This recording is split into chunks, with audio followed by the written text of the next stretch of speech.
الرجیم بسم اللہ الرحمن الرحیم حامیم عین سین قاف کذالک یوحی الیک وإلی الذین من قبلک اللہ العزیز الحکیم لہ ما فی السماوات وما فی الارض وہو العلی العظیم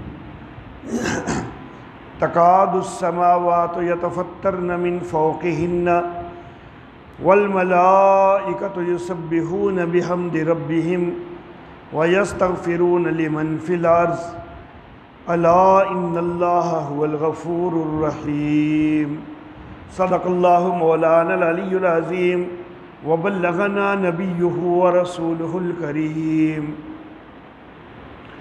سورۃ الشورى مکی دور میں نازل ہونے والی سورہ مبارکہ ہے۔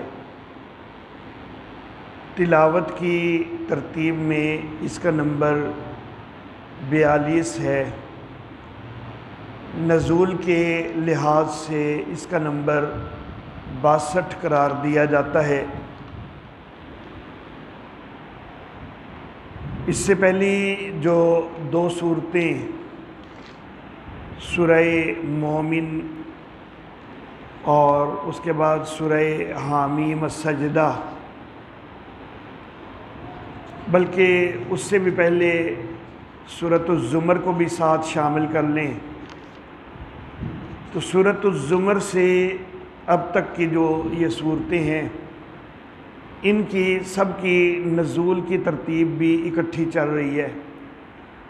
سورۃ الزمر جو ہے اس کا نزول کا نمبر 59 قرار دیا جاتا ہے۔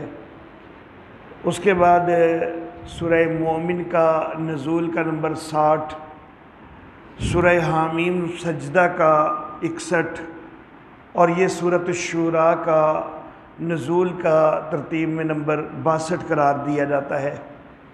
تو گویا کہ یہ جس ترتیب سے تلاوت میں ہیں یکے بعد دیگرے نزول میں بھی اسی ترتیب سے ہیں۔ سورہ حامیم السجدہ اس کے متعلق میں نے ذکر کیا کہ نبوت کے 6 سال میں حضرت حمزہ رضی اللہ تعالی عنہ اور حضرت عمر فاروق رضی اللہ تعالی عنہ کے قبول اسلام کے درمیان کے عرصہ میں وہ نازل ہوئی، اور اس کے کچھ عرصہ بعد ہی قریب ہی یہ والی سورہ مبارکہ سورۃ الشورى نازل ہوئی۔ سورت کا گزشتہ سورت کے ساتھ ربط، سورہ حامیم السجدہ کے اندر سورہ مومن کا جو دعویٰ تھا فادعوا اللہ مخلصین لہ الدین، اس کے دعویٰ کے حوالہ سے ایک شبہ کا جواب تھا سورہ حامیم السجدہ میں۔ یہاں سورۃ الشورى میں ایک اور شبہ کا جواب ہے۔ شبہ یہ ہے کہ آپ توحید کی بات کرتے ہیں اور آپ کا دعویٰ یہ ہے کہ سابقہ نبیوں کی دعوت بھی توحید کی تھی، لیکن ہمیں سابقہ نبیوں کی اور ولیوں کی کتابوں میں کئی عبارتیں ایسی ملتی ہیں کہ جو توحید کے خلاف ہیں۔ تو اس شبہ کا جواب دیا کہ انبیاء کی دعوت تو توحید کی ہی تھی، لیکن ان کے بعد ان کے جو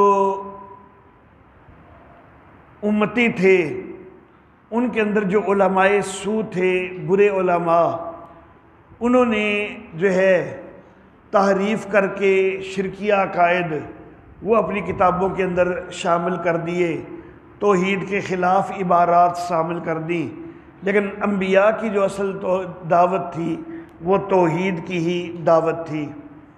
یہ تو ربط ہو گیا۔ خلاصہ،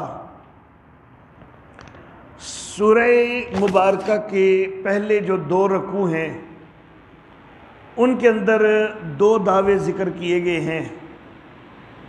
ایک دعویٰ یہ کہ غیب دان اور کارساز چونکہ اللہ ہی ہے تو لہٰذا حاجات کے اندر پکارنا بھی اللہ ہی کو چاہیے، یہ پہلا دعویٰ ہے۔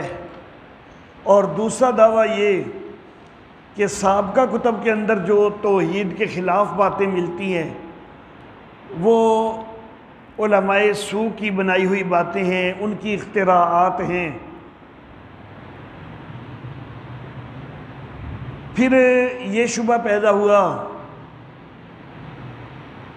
کہ اگر علماء سوء نے تحریفات کر دی تھیں تو پھر کئی لوگ بعد میں ایسے بھی تو ہوئے کہ جن کو کتابیں ملی ہی تحریف شدہ ہیں، تو جن کو دعوت ملی ہی تحریف شدہ ہے تو وہ تو پھر معذور ہوں گے۔ اگر انہوں نے کوئی شرک والی باتیں کی ہیں تو ان کو تو دعوت ہی یہ پہنچی ہوئی تھی، تو اس لیے ان کا تو قصور کوئی نہیں۔ تو اس شبہ کا جواب دیا کہ قرآن حکیم اب آ چکا ہے اور ساری حقیقت واضح ہو رہی ہے، تو اب ایسا عذر کوئی باقی نہیں رہا۔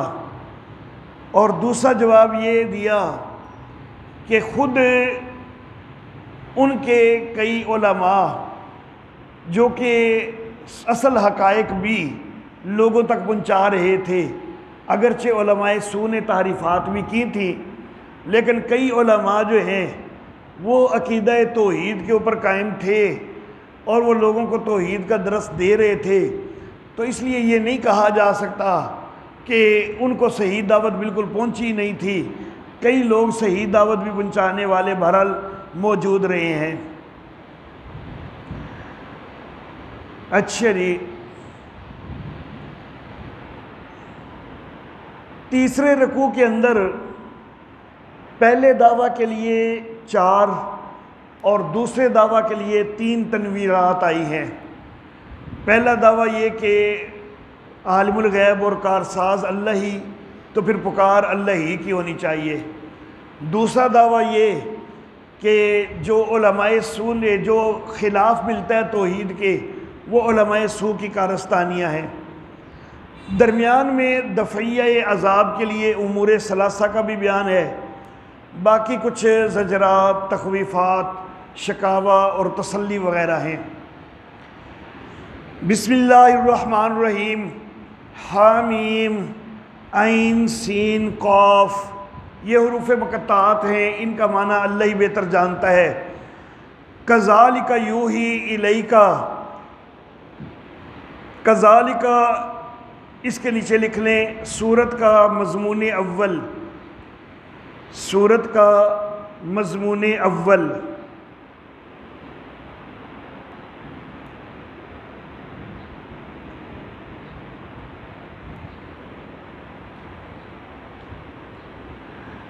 یوحی الیکا، یوحی الیکا اس کے نیچے لکھ لیں، یا اگر نیچے جگہ نہیں رہی تو اشارہ دے کے تھوڑا آگے لکھ لیں کہ مضارع یوحی جو ہے یہ مضارع کا صیغہ ہے، مضارع استمرار پر دلالت کرتا ہے، مضارع استمرار پر دلالت کرتا ہے۔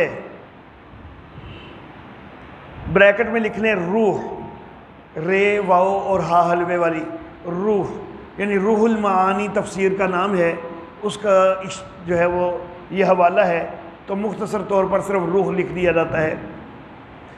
کذالک یوحی الیکا، اس طرح تیری طرف وحی کرتا رہا، وَإِلَى الَّذِينَ مِن قَبْلِكَ، اور تجھ سے پہلے بھی جو تھے ان کی طرف بھی وحی کرتا رہا۔ اللہ العزیز الحکیم، اللہ جو کہ زبردست ہے، حکمت والا ہے۔ تو یوں ہی صرف ایک وحی نہیں بلکہ وحی کرتا رہا، استمرار ہے اس کے اندر۔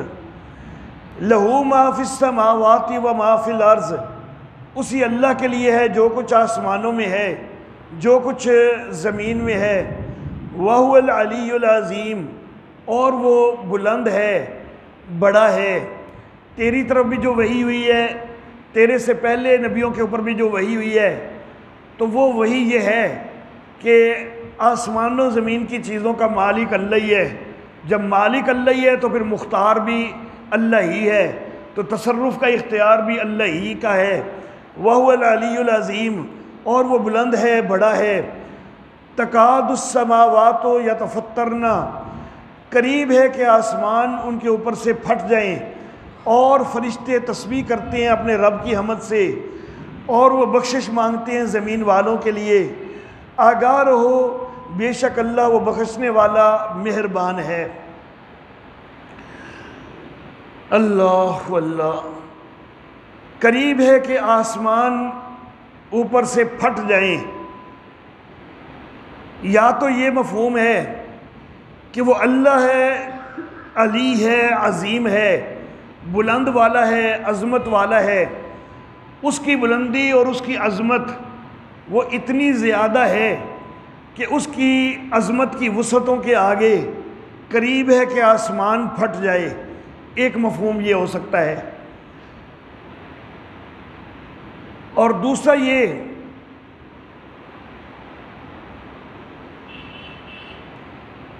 کہ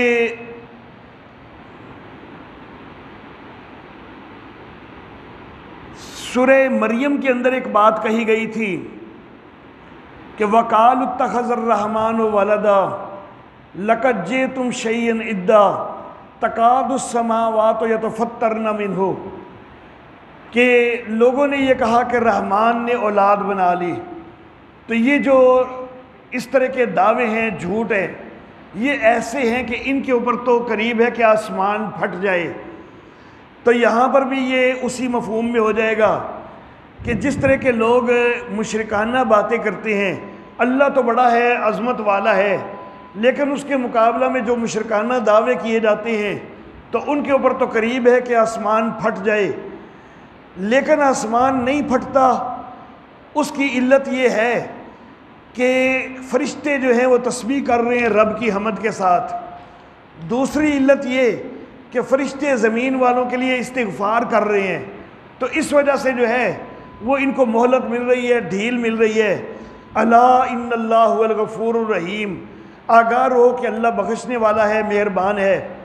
والذین اتخذوا من دونہ اولیاء اللہ، اچھا جی، اللہ حفیظ علیہم، والذین اتخذوا زجر و تخویف، زجر و تخویف، اور جن لوگوں نے بنائے اللہ کے سوا کارساز، اللہ نگہبان ہے ان پر، یعنی اللہ ان کے اعمال کو اچھی طرح جانتا ہے، وہ ان کو اچھی طرح دیکھ رہا ہے۔ وما انت علیہم بوکیل، اے نبی آپ ان کے اوپر کوئی ذمہ دار نہیں ہے، آپ نے تو بس کھول کے مسئلہ پہنچانا ہے نا، وہ آگے ہدایت پر نہیں بھی آ رہے تو آپ کو پریشان ہونے کی ضرورت نہیں ہے۔ وَكَذَلِكَ أَوْحَيْنَا إِلَيْكَ، اس طرح ہم نے وحی کی آپ کی طرف قرآن عربی زبان کا، تاکہ آپ ڈر سنائیں بڑی بستی والوں کو اور اس کے ارد گرد والوں کو۔ بڑی بستی سے مراد مکہ۔ وَتُنذِرَ يَوْمَ الْجَمْعِ لَا رَيْبَ فِيهِ، اور تاکہ آپ ڈرائیں اس اکٹھا ہونے کے دن سے کہ جس کے اندر شک کوئی نہیں ہے۔ فَرِيقٌ فِي الْجَنَّةِ، اس دن ایک فریق جنت میں ہوگا، وَفَرِيقٌ فِي السَّعِيرِ، اور دوسرا فریق جو ہے وہ جہنم میں ہوگا۔ وَلَوْ شَاءَ اللَّهُ لَجَعَلَهُمْ أُمَّةً وَاحِدَةً، اگر اللہ چاہتا تو ان سب کو ایک ہی امت کر دیتا، یعنی یا تو اللہ رب العزت ایسے واضح نشانات بھیج دیتا کہ کسی کو انکار کی گنجائش ہی کوئی نہ رہتی، سارے مسئلہ توحید کے اوپر اکٹھے ہو جاتے، یا پھر اللہ رب العزت سب کی ذہنی حالت ہی ایسی بنا دیتا کہ سب مسئلہ توحید کے اوپر ہی اکٹھے ہو جاتے، کوئی اختلاف والے معاملہ ہی کوئی نہ رہتا، ہر ایک کی سوچ کو اللہ جو ہے وہ اسی کے اوپر کر دیتا۔ یہ اللہ کا اختیار تھا، لیکن ایسا نہیں کیا۔ کیوں؟ اس لیے کہ یہ دنیا جو ہے یہ دارالامتحان ہے، تو جب یہ دارالامتحان ہے تو اس میں صرف اللہ نے راہ دونوں واضح کر دیے ہیں، کسی ایک راہ کے اوپر زبردستی نہیں بند کر دیا اللہ نے، نہ ایمان والوں کو کوئی زبردستی ایمان پر چلایا ہے، نہ کفر والوں کو کوئی کفر کی طرف زبردستی اللہ نے کھینچا ہے، بلکہ دونوں راستے، ایمان کا بھی شرک اور کفر کا بھی، دونوں واضح کر دیے ہیں، آگے انسانوں کو اختیار دے دیے ہیں کہ جس کے اوپر بھی وہ چلیں۔ اگر اللہ چاہتا تو کر دیتا ان سب کو ایک ہی امت، اور لیکن وہ داخل کرتا ہے جس کو چاہتا ہے اپنی رحمت میں، اور جو ظالم ہیں ان کے لیے نہ کوئی حمایتی ہوگا نہ کوئی مددگار ہوگا۔ ظلم کی وجہ سے جو گمراہی کے اندر پڑ گئے، جنہوں نے شک کیا، ضلال کے اندر گئے، پھر جدال میں آئے، تو ایسے ظالم جو لوگ ہیں ان کا کوئی حمایتی، کوئی مددگار نہیں ہوگا۔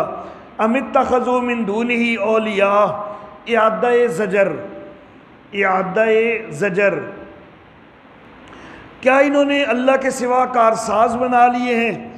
فاللہ هو الولی، اللہ ہی کارساز ہے، وہو یحیی الموتیٰ، اور وہی مردوں کو زندہ کرتا ہے، اور وہ ہر چیز پر قادر ہے۔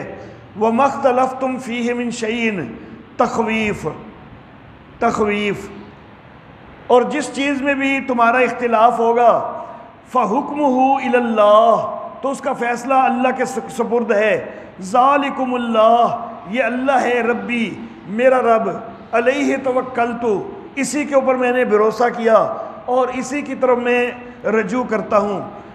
فاطر السماوات والارض، وہ رب پیدا کرنے والے آسمانوں کو، زمین کو۔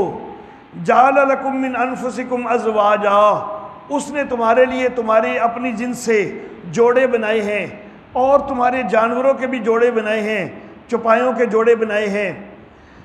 یزرعکم فیہ، پھیلاتا ہے تم کو اس زمین میں، یعنی ایک آدم کی اولاد، اور پوری زمین کے اندر کہاں کہاں پہ جا کے اللہ نے تمہیں پھیلا دیا ہوا ہے، جزیروں تک میں بھی پہنچے ہوئے ہو۔ لیس کمثلہ شیء، اس کی مثل بھی کوئی چیز نہیں ہے۔ وہو السمیع البصیر، اور وہ سننے والا، دیکھنے والا ہے۔ لہو مقالید السماوات والارض، آسمانوں اور زمین کی چابیاں اسی کے پاس ہیں، جس کے لیے چاہتا ہے رزق کو بڑھا دیتا ہے، جس کے لیے چاہتا ہے تنگ کرتا ہے، بے شک وہ ہر چیز کو جاننے والا ہے۔ کسی کے لیے رزق بڑھا کے آزمائش کرتا ہے کہ وہ شکر کرتا ہے یا نہیں، کسی کے لیے رزق کم کر کے آزمائش کرتا ہے کہ وہ صبر کرتا ہے کہ نہیں۔ ہر چیز کا اس کو علم ہے، اس کی اپنی حکمتیں ہیں، اس کو پتہ ہے کہ کس کو کیسے آزمانا ہے، کس کو کیسے آزمانا ہے۔ شرع لکم من الدین، تمہارے لیے اس نے مقرر کیا ہے دین، وہی والا دین کہ وصیٰ بہ نوحً، کہ جس کی نوح علیہ السلام کو بھی وصیت کی تھی، اور وہی کہ اوحینا الیک، کہ جس کی آپ کو بھی وحی کی جا رہی ہے۔ وما وصینا بہ ابراہیم، اور جس کی ہم نے تاکید کی تھی ابراہیم علیہ السلام کو بھی، اور موسیٰ علیہ السلام کو بھی، اور عیسیٰ علیہ السلام کو بھی، ان اقیم الدین، کہ دین کو قائم رکھو۔ الدین کے نیچے لکھ لیں اے التوحید، اے التوحید۔ وَلَا تَتَفَرَّقُوا فِيهِ، اور اس کے اندر جدا جدا نہ ہو۔ اس کے نیچے لکھ لیں وَلَا تَكُونُوا مُشْرِكِينَ، وَلَا تَتَفَرَّقُوا فِيهِ، اس کے نیچے لکھ لیں وَلَا تَكُونُوا مُشْرِكِينَ۔ توحید کے اوپر سارے قائم رہو، اگر شرک شروع کرو گے تفرقہ پھیل جائے گا، کیونکہ توحید تو حق ہے، حق کے اوپر تو جمع ہونا چاہیے۔ تفرقہ تب پیدا ہوتا ہے کہ جب حق کے خلاف بات ہو، حق کے حق میں تو بات ہونی ہی چاہیے، اگر حق کے متعلق بھی بات کوئی نہ ہوگی تو پھر تو سارے ہی باطل کے اوپر چلے جائیں گے۔ اس لیے جو حق ہے اس کے اوپر باتیں جو ہے بات ہونا وہ تو لازم ہے، ضروری ہے۔ اس سے بے شک لوگوں کی مخالفت کا سامنا ہو، جو کچھ بھی مرضی ہو، اس کو تفرقہ نہیں کہا جا سکتا۔ تفرقہ اس وقت ہوتا ہے کہ جب شرک شروع ہوتا ہے، اور شرک باطل ہے، جب باطل کی دعوت ہوتی ہے تو یہ حق کے مقابلہ میں ایک نئی جماعت بن جاتی ہے، تب تفرقہ شروع ہوتا ہے۔ کابر علی المشرکین، بہت بھاری ہے مشرکوں پر وہ بات کہ ما تدعوہم الیہ، جس کی طرف آپ ان کو بلا رہے ہیں، کہ آپ ان کو بلا رہے ہیں کہ اللہ ایک ہی ہے، وحدہ لا شریک ہے، ان کے معبودان کی نفی کرتے ہیں، یہ چیز ان کے اوپر بڑی بھاری ہے۔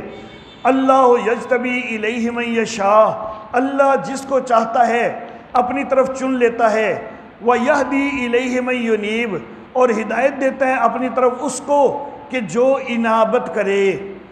جو بھی اللہ کی طرف انابت کرتا ہے، اللہ کا وعدہ ہے اللہ اس کو ہدایت دے دیتے ہیں۔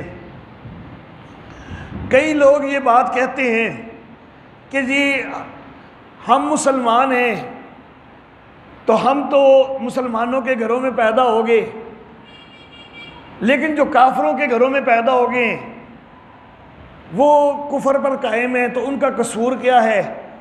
ہم نے کون سا اتنا مارکا مارا ہوا ہے کہ ہم مسلمان ہیں تو ہم جنتی ہوں گے؟ ہم نے بھی تو بس اپنے آبا کی تقلید کی ہے، اور وہ بھی اپنے آبا کے پیچھے ہی بس چلتے ہیں، تو ہم جو ہے وہ جنتی اور وہ جہنمی۔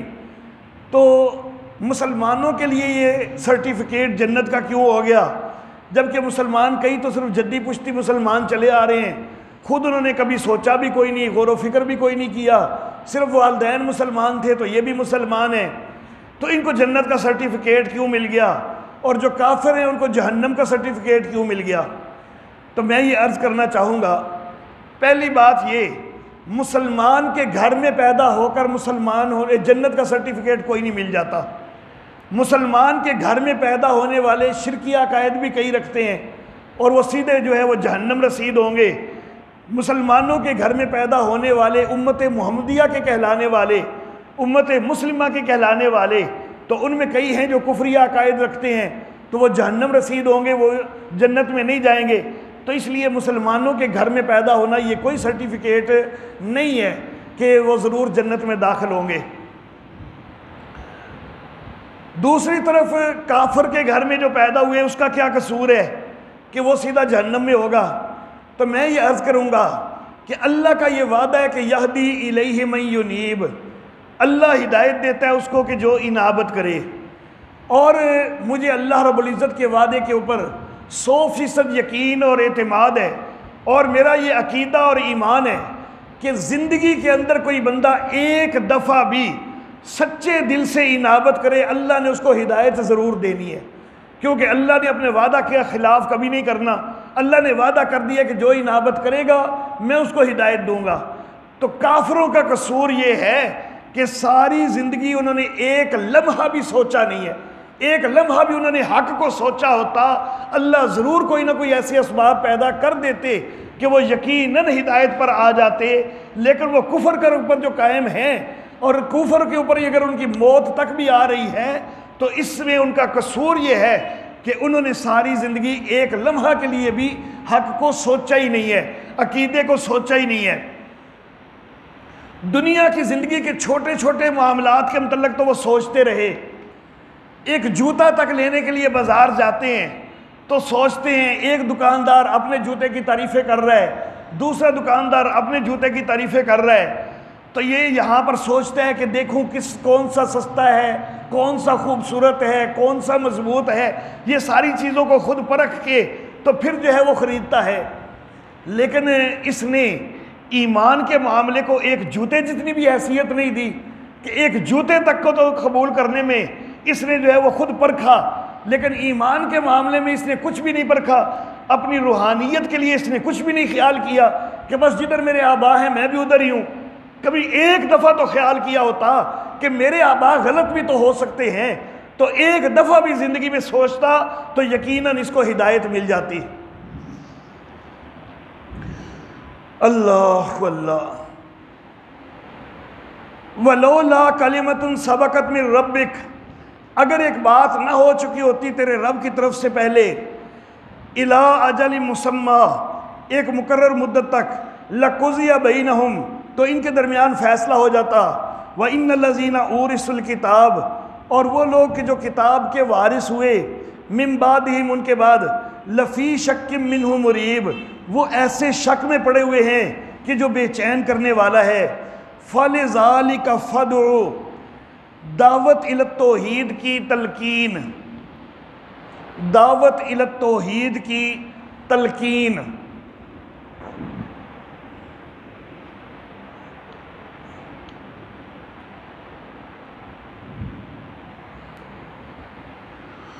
اللہ اللہ، اصل جملہ یوں ہوتا ہے کہ فَادْعُ لِذَلِكَ، اس کی طرف بلا، لیکن یہاں پر ہے فَلِذَلِكَ فَادْعُ، فَادْعُ لِذَلِكَ کی بجائے فَلِذَلِكَ فَادْعُ کر دیا۔ یا تو یہ حصر کا معنی پیدا کرنے کے لیے ہے کہ یہ ہی چیز ہے کہ جس کی طرف بلانا چاہیے، یعنی توحید والی جو دعوت ہے وہ ہی اس لائق ہے کہ بس اس کی طرف بلایا جائے، شرک والی دعوتوں کی طرف نہیں بلانا چاہیے۔ تو یا تو معنی ہے حصر والا، اور یا پھر فَلِذَالِكَ فَدْعُ، یہ اصل میں ایک تکرار کے ساتھ ہے اور اس کو اختصار کے ساتھ یوں ذکر کر دیا۔ اصل میں یہ تھا کہ فَدْعُ لِذَالِكَ فَدْعُ لِذَالِكَ، اس کی طرف بلائے جاؤ، اس کی طرف بلائے جاؤ۔ زیادہ ترغیب ہے، زیادہ تلقین ہے کہ توحید کی طرف زیادہ بلاؤ۔ اب پہلا جو فَدْعُ لِذَالِكَ ہے اس میں ادعو کو حذف کر کے فَلِذَالِكَ کر دیا، اور دوسرا فَدْعُ لِذَالِكَ جو ہے اس میں لِذَالِكَ کو حذف کر دیا، تو یہ فَلِذَالِكَ فَدْعُ ہو گیا۔ تو یہ اصل میں تکرار کے ساتھ ہے کہ فَدْعُ لِذَالِكَ فَدْعُ لِذَالِكَ وَاسْتَقِمْ كَمَا أُمِرْتَ، اور ثابت قدم رہے جس طرح تجھے حکم ہوا، وَلَا تَتَّبِعْ أَهْوَاءَهُمْ، اور ان کی خواہشوں کے پیچھے نہیں چلنا، وَقُلْ آمَنْتُ بِمَا أَنزَلَ اللَّهُ، اور تو کہہ کہ میں نے ایمان لایا اس پر کہ جو اللہ نے کتاب میں اتارا ہے، اور مجھے حکم دیا گیا ہے کہ میں انصاف کروں تمہارے درمیان۔ اللہ ہمارا بھی رب ہے اور تمہارا بھی رب ہے، ہمارے لیے ہمارے اعمال ہیں، تمہارے لیے تمہارے اعمال ہیں۔ لا حجت بیننا و بینکم، ہمارا اور تمہارا کوئی جھگڑا نہیں۔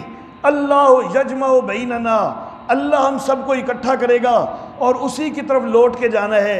والذین یحاجون فی اللہ، اور جو کوئی جھگڑا کرتے ہیں اللہ کے متعلق، یعنی اللہ کی ذات کے متعلق جھگڑا کرتے ہیں کہ اللہ کو وحدہ لا شریک نہیں مانتے، شرک کی دعوت دیتے ہیں، من بعد مستجیب لہ، بعد اس کے کہ اس کو مان لیا گیا، لہو حجتہم داحضہ، تو ان کی حجت گری پڑی ہے، عند ربہم، ان کے رب کے ہاں، وعلیہم غضب، اور ان کے اوپر غضب ہوگا، ولہم عذاب شدید، اور ان کے لیے سخت عذاب ہوگا۔ اچھا جی،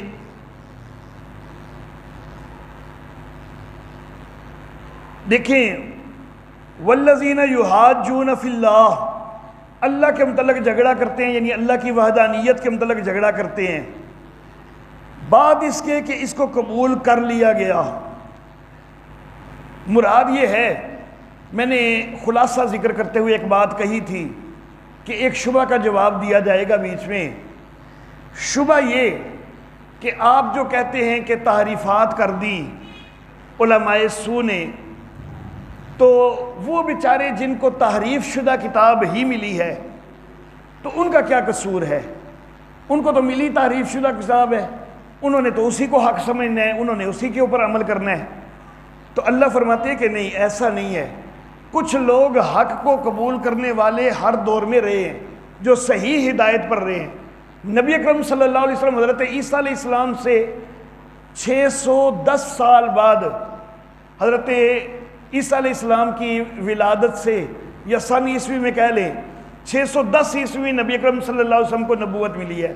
حضرت عیسیٰ علیہ السلام کی ولادت جو ہے اس سے سن کا آغاز اگرچہ عیسائیوں نے کیا، لیکن در حقیقت صحیح حساب لگانے میں ان سے غلطی ہو گئی تھی۔ بعد میں پتہ چلا انہوں نے اپنے طور پر رکھا تھا کہ 1 جنوری سن 1 وہ حضرت عیسیٰ کی ولادت کا سال رکھا تھا انہوں نے اپنے طور پر، اور اس سے یہ سن عیسوی چلایا تھا۔ لیکن بعد میں تحقیقات ہوئیں کہ ہم سے 4 سال اور 5 دن کی غلطی ہو گئی ہے، تو اصل میں جو سن عیسوی چل رہا ہے اس سے 4 سال اور 5-6 دن پہلے حضرت عیسیٰ علیہ السلام پیدا ہو چکے تھے۔ اس لیے 1 جنوری کو اب نہیں منایا جاتا، بلکہ 25 دسمبر کو ان کا یوم ولادت مناتے ہیں عیسائی حضرات، کیونکہ اصل میں انہوں نے کیا تو یہ تھا کہ 1 جنوری کو حضرت عیسیٰ کی ولادت کا دن رکھیں، لیکن حساب غلط ہو گیا، سال تو رائج ہو گیا، چل پڑا۔ کچھ عرصہ بعد جب حساب کیا گیا تو پتہ چلا کہ ہم سے غلطی ہوئی ہے، حضرت عیسیٰ تو اس سے 4 سال اور 5-6 دن پہلے پیدا ہو چکے ہوئے تھے، سال ان سے بعد تھوڑا بعد میں شروع کیا گیا ہے۔ بہرحال سن 610 عیسوی اس میں نبی اکرم صلی اللہ علیہ وآلہ وسلم مبعوث ہوئے ہیں، اور اس وقت تک بھی کئی لوگ خود مکہ کے اندر، مدینہ کے اندر بھی ایسے، عرب کے اندر بھی موجود تھے کہ جو صحیح عیسوی دین کے اوپر موجود تھے، جو صحیح توحید کے قائل تھے۔ تو ہر دور میں کوئی نہ کوئی تو توحید والے بھی موجود رہے ہیں۔ تحریفات کے باوجود کئی ایسے رہے ہیں کہ جو ان کو بتاتے رہے ہیں کہ بھائی یہ غلط چیزیں ہیں، یہ شرکیہ تحریفات غلط ہیں، اللہ کی دعوت توحید کی ہے۔ تو اس لیے یہ کہنا کہ جن کو ملی تحریف شدہ کتاب ہے ان بیچاروں کا کیا قصور، تو ان کا قصور یہ ہے کہ وہ اپنے علماء سو کے پیچھے چلے ہیں۔ جو ان کے علماء حق تھے، جو یہ کہتے رہے کہ بھائی ہم صحیح پہنچا رہے ہیں، وہ ان کے پیچھے نہیں چلے۔ دور حاضر میں بھی تو یہی ہو رہا ہے نا، علماء سو قرآن حکیم کی لفظی تعریف تو نہیں کر سکتے، لفظی تعریف سے تو یہ قرآن حکیم محفوظ ہے، لیکن معنوی تعریف کی کوشش بدبخت کرتے ہیں اور الٹے سیدھے معنی لوگوں کو بتاتے ہیں، اور لوگ انہی کے پیچھے چلنے لگ جاتے ہیں۔ پھر کہتے ہیں کہ جی ساڈا کی قصور ہے، اسی تے مولویاں کو جو سنے ہیں تے اسی تے وہی ویکھنا ہے نا۔ تو بھائی خود بھی تو اللہ نے عقل دی ہے نا، کبھی تم نے خود بھی تو سوچا ہو نا۔ اللہ اللہ۔ تو یہاں پر والذین یحاجون فی اللہ، جو اللہ کی وحدانیت کے متعلق جھگڑے کرتے ہیں بعد اس کے کہ جب اس کو قبول کر لیا گیا ہے، یعنی ان کے جو علماء حق ہیں وہ اس کو قبول وحدانیت کو کر چکے ہوئے ہیں، تو اس کے بعد بھی وہ یہ کہیں کہ ہمیں تو تعریف شدہ ہی ملا ہے، تو اللہ کہتے ہیں کہ ان کی حجت جو ہے وہ گری پڑی ہے ان کے رب کے ہاں، اور ان کے اوپر غصہ ہوگا اور ان کے لیے سخت عذاب ہوگا۔ اللہ الذی انزل الکتاب، ایک تو یہ کہ خود ان کے اپنے اندر ایسے علماء حق بھی موجود رہے ہیں کہ جو بات کو واضح کرتے رہے ہیں، اور دوسرا اب یہ کتاب بھی تو آ گئی نا حق کے ساتھ اور میزان کے ساتھ، ترازو ہے یہ کتاب، یہ حق و باطل کی اچھی پہچان کرا رہی ہے، تو اب بھی کیا وہ یہی بہانہ کریں گے جی ہمیں تو صحیح دین پہنچا ہی کوئی نہیں ہے۔ وَمَا يُدْرِيكَ لَعَلَّ السَّاعَةَ قَرِيبٌ، تخویف اخروی، تخویف اخروی، اور تجھے کیا معلوم کہ شاید وہ گھڑی جو ہے وہ قریب ہی آ لگی ہو۔ يَسْتَعْجِلُ بِهَا الَّذِينَ لَا يُؤْمِنُونَ بِهَا، جلدی مانگتے ہیں اس کو کہ وہ جو اس کے اوپر ایمان کوئی نہیں رکھتے، تمسخر کے طور پر کہتے ہیں کہ قیامت قیامت قیامت ذکر کرتے رہتے ہو مولویوں، آتی تو ہے کوئی نہیں، تو لے آؤ قیامت، تو وہ تمسخر کے طور پر جلدی مانگتے ہیں۔ والذین آمنوا، اور جو ایمان والے ہوتے ہیں نا وہ تو اس سے گھبراتے ہیں، یعلمون، وہ جانتے ہیں کہ وہ حق ہے، الا، مگر یہ کہ ان الذین یمارون، بے شک وہ لوگ کہ جو جھگڑتے ہیں اس گھڑی کے متعلق وہ البتہ دور کی گمراہی کے اندر ہیں۔ اللہ لطیف بعبادہ، تائید مدعائے اول، تائید مدعائے اول، یعنی پہلے دعوے کی تائید، تائید مدعائے اول،